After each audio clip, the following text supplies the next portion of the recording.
Hi friends, அனைவருக்கும் வணக்கம். Welcome to அன்னம் ஆகாரம் ஃப்ரெண்ட்ஸ்.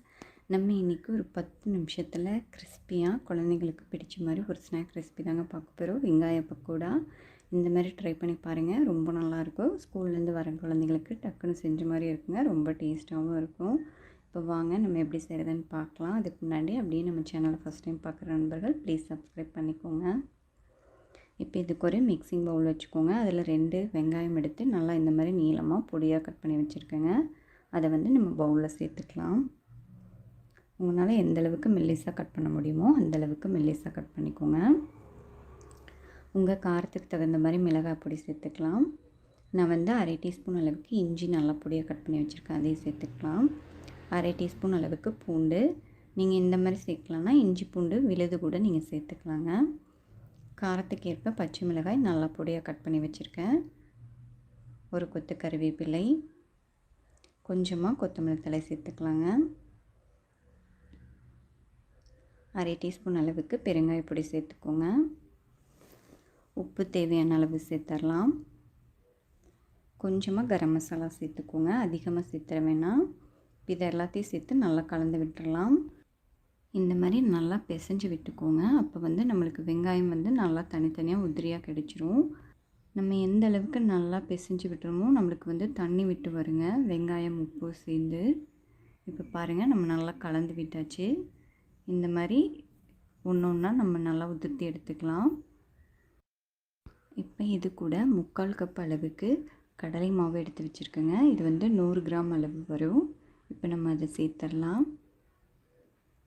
இப்போ இது கூடவே நான் 3 டீஸ்பூன் அளவுக்கு அரிசி மாவு சேர்க்குறேங்க.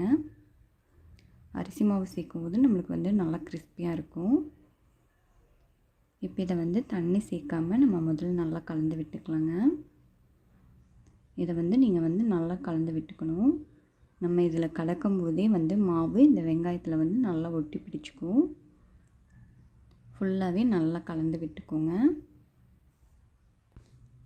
இப்போ பாருங்கள், நம்மளுக்கு மாவு நல்லா ஒட்டி வந்துருச்சு. இருந்தாலும் இதே இதில் நம்ம போட முடியாதுங்க, நம்மளுக்கு அதிகமாக பிரிஞ்சு வந்துடும். அதனால் 2லேருந்து 3 டீஸ்பூன் அளவுக்கு தண்ணி சேர்த்து இதை நம்ம கலந்து விட்டுக்கலாம். அப்போ தான் நம்மளுக்கு பக்கோடா போடுற அளவுக்கு பதம் கிடைக்கும். இப்போ நல்லா கலந்து விட்டு இப்போ பாருங்கள், நம்மளுக்கு எடுத்து விடும்போது நல்லா உதிரியாக இருக்குது. இருந்தாலும் கொஞ்சம் டைட்டாக இருக்குது தண்ணி சேர்த்ததுக்கு. இது கரெக்டான பதமாக இருக்குங்க. இப்போ உங்களுக்கு பார்க்கும்போது தெரியும் பாருங்கள், நம்மளுக்கு எதிர்த்து விடும்போது அந்த கொஞ்சம் கொஞ்சமாக விழுகுது பாருங்கள், இதுதான் கரெக்டாக இருக்கும். பாருங்கள், இப்போ நான் கையில் எடுத்து நல்லா உதிர்த்து காமிக்கிறேன். உங்களுக்கு இந்த மாதிரி தான் விழுகணும், பக்கோடா போடுற மாதிரி. இப்போ நம்ம இதை பொரிச்செடுக்க ஆரம்பிச்சிடலாம். கடாயில் எண்ணெய் ஊற்றி நல்லா சூடாயிருச்சு. இப்போ நம்ம எடுத்து சின்ன சின்ன பீசஸாக நம்ம போட்டுக்கலாம்.